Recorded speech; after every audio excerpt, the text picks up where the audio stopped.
Hello, I'm Neil Shore. I'm the Medical Director of Carolina Urologic Research Center. I'm pleased to offer this presentation on navigating the adverse effects of androgen deprivation therapy, improving patient outcomes, and to specifically address some of the less widely discussed side effects, the perception versus evidence of the data. We'll hear other presentations on cardiovascular side effects and bone demineralization side effects, as well as hot flush and loss of libido. There are multiple common adverse effects of androgen deprivation therapy, which are outlined here. And I would like to address today some of the questioning ways to deal with these adverse consequences. Specifically, my presentation will review the issues of glycemic dysfunction, insulin resistance, also talk about issues regarding cognitive impairment, possibilities of some reports regarding dementia and fatigue as well. There are multiple off-target effects of testosterone deprivation strategies. Testosterone has numerous effects throughout all different organs within the body. We are clearly aware of our known reasoning for providing a therapy to diminish eugonadal levels of testosterone in order to create a level of prostate cancer, adenocarcinoma regression, or stabilization of disease.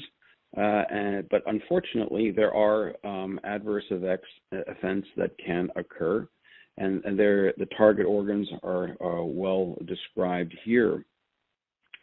When one institutes androgen deprivation therapy, one can oftentimes have conversations with patients and their caregivers to understand what are the effects besides seeing PSA declines, regression radiographically of disease, or improvement in obstructive urinary symptoms. There is a price to be paid, and there's a constellation of symptoms and conditions. And so we're also seeing now that ADT, in addition to its well-described use from the days of Hodges and Huggins, that it was primarily found to be a hormone-sensitive disease for metastatic lesions. We're seeing the use of ADT strategies very commonly in men with non-metastatic disease, so a longer time frame to be exposed to the off-target effects. So ADT causes a variety of many effects, and I've alluded to them already, and we're here. This slide demonstrates some of the buckets of adverse event and toxicity. And of course, as we have entered the era of patient-physician shared decision-making, we also need to be better stewards of understanding the impact on the different off-target organ systems, whether it's the central nervous system, myeloproliferative function, sexual function, musculoskeletal effects, and of course, the endocrine pathway, in addition to lowering T, what effects are happening on both lipid and metabolism and insulin resistance. So there have been well-described changes in the metabolic effects of ADT. The Metabolic Syndrome, which encompasses many different disease entities, is a disorder of energy utilization and storage described by the co-occurrence of any of the three listed developments. So central abdominal obesity, hypertension, an elevated fasting plasma glucose, elevation of serum triglycerides, and a lowering of high-density lipoprotein cholesterol levels. Other presentations in this program will very in-depth look at the risks of cardiovascular disease.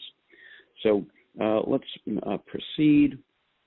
Looking at a table of the metabolic syndromes which occur in the classic form of metabolic syndrome versus what we see with institution of ADT. Yes, we see triglyceride elevation, we see an increase in subcutaneous as well as visceral fat. Interestingly, and for no clear discernible reason, the good HDL increases in many trials looking for patients on ADT versus it being reduced in the metabolic classic syndrome. Hypertension occurs in both syndromes, whether associated with ADT use or not.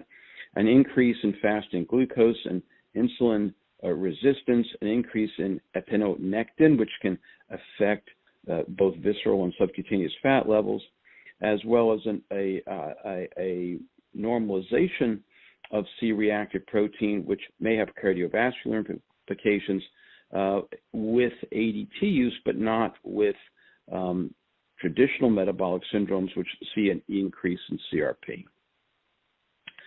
And so here's a nice example of a eugonadal CT scan of a young man versus a man who has experienced excessive ADT. One sees the increase in adiposity both viscerally and in the subcutaneous space. And all of us who've treated men for long periods of time in our careers with prolonged use of ADT will see central abdominal weight gain and oftentimes the associated gynecomastia. GnRH agonists can significantly increase serum lipid levels, and this was very well described at the turn of the century by Matthew Smith, demonstrating elevations in cholesterol, the less attractive forms of cholesterol, LDL, and triglycerides, but interestingly, an elevation of HDL, and these were all found to be statistically significant. Subsequently, Smith and others additionally published that there is an increase in insulin resistance or reduced sensitivity in men undergoing androgen deprivation strategies with the form of GnRH agonists. So the relationship was further well described and published by Keating et al. And the Journal of Clinical Oncology, that looking at various forms of androgen deprivation therapy, primarily the GnRH agonists, as well as with orchiectomy, that the hazard ratio was rather significantly increased, a much higher likelihood, as one can see here, that was statistically significant for an increase in developing both level 1, level 2 evidence for diabetes.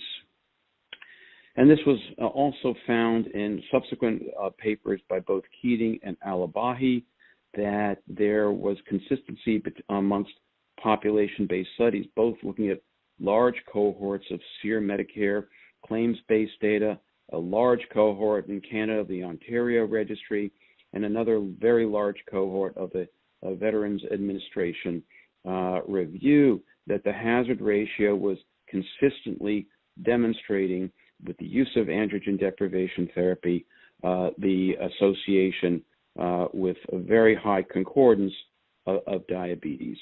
So the association between androgen deprivation and diabetes is found to be plausible, and it appears to be related to a decrease in insulin sensitivity. And this has both baseline and downstream implications in how we can better counsel our patients. And there have been recommendations that have been proposed by many. Here's a reference from Saylor et al. In this Journal of General Internal Medicine, that one should consider testing all men initiating on ADT with a hemoglobin A1C, and that there should be further evaluation for monitoring and dietary and or additional medications, whether they be oral or insulin-based, based upon the level of the hemoglobin A1C. And there can be other attempts to treat cardiovascular risk factors, that testing should be repeated, lifestyle interventions, regarding a low carbohydrate diet, as well as the importance of some form of physical activity, typically combining aerobic and resistance training. Now, regarding multiple studies that have looked at the association of fatigue, gynecomastia, and sexual dysfunction, I'll just touch for a minute on the numerous randomized controlled trials which have demonstrated that there is an obvious correlation with level 1 evidence for gynecomastia. Here is a mention of a strategy which is rather aggressive to use radiation therapy and aromatase inhibitors versus also strategies on trying to preclude sexual dysfunction, which we'll talk a little bit more about regarding intermittent use of ADT and additional exercise training. Regarding fatigue, there's no doubt that lowering eugonadal levels of T results in significant fatigue to many, many patients. It's been well demonstrated, and certainly a wide-held empiric evaluation amongst specialists who use ADT for prostate cancer patients. Aerobic and resistance exercise has been demonstrated in several studies to help mitigate, or in some patients even negate, the development of debilitating quality of life, fatigue, and lack of exercise tolerance. Now, as it relates to some papers that have been published recently, here's the one by Need et al. in JCO in 2016, and they reported looking at two institutions, Mount Sinai Hospital and Stanford Hospital, and clinics, approximately 5 million patients, but a subset of patients who actually had a diagnosis of prostate cancer, totaling approximately 17,000 patients, or a little over 18,000 in an available cohort. And essentially what they did was they saw that there was an additional 125 of all of these patients with a new diagnosis of Alzheimer's disease. What was interesting regarding this is, and they note this in one of the limitations of their discussion, was the potential for misclassification as it was related to claims-based data. They went on to also demonstrate in their own reports that there was quite a significant degree of the baseline demographics of the full cohort. Looking at the patients who were ADT users versus those who were not, there were significant statistically notable differences in the age of patients, the racial makeup, who smoked or who did not, use of antiplatelet medication, anticoagulant medication, and antihypertensive medication, which could, of course, have implications on cerebral vascular blood flow. Statin use of note was not statistically different, and even cardiovascular disease at baseline was different within, and the presence of diabetes was different and higher in the patients who were started on ADT. So I think that there is certainly some concern here that in their conclusions that there was a causology, but in reality there appears to be a very significant need for additional prospective data for their conclusions of such a small cohort of patients diagnosed and the disparities in the baseline demographics. This Kaplan-Meier curve also speaks to the relatively short median follow-up of 2.7 years. So there's a lack of specificity to suggest that there really is not a causal link between ADT and dementia, but to the credit of the investigators, additional prospective trials should be conducted. And here's additional work done by Kavar, and this was looking at another larger group of patients. And looking at this forest plot, one does not see that the risk of dementia for patients on ADT, regardless of their time frame evaluated, regardless of the use of other neuro medications such as antipsychotics and or the use of chemotherapy, which may have downstream effects on neurocognitive function, but neither of these are, and in this forest plot, has any significant effect on the risk for dementia and concomitant ADT use. So the conclusion also of Alabadi and again in JCO, looking at a large UK and Canadian-based claimed data showed that there was no consistent evidence that 12 months of ADT had an adverse effect on cognitive function. This group was not looking at Alzheimer or dementia diagnoses, but actually in cognitive function. And they used some questionnaires in a control group and a group that was to receive the ADT, a group that did not, as well as healthy controls. But that said, there are different domains that one needs to interrogate to look at cognitive function. And once again, there is an importance to recommending strategies to avoid deterioration of any form of cognitive function in the elderly and certainly those who undergo an ADT therapy. And thereby we tend to use sometimes an intermittent androgen deprivation therapy to cut down on the duration of therapy and thus potentially minimize adverse effects, improve quality of life, but the concern being the delay in prostate cancer disease progression, and there have been various arguments regarding CRPC progression versus not, and there's a certain trade-off both on off-target adverse events and even at some point thinking about the cost considerations and a global consideration. So in conclusion, ADT causes some certain well-known specific harms: hot flashes, fatigue, anemia, sexual dysfunction, muscle wasting, central abdominal weight gain, bone demineralization, and the associated greater risks of fracture and diabetes.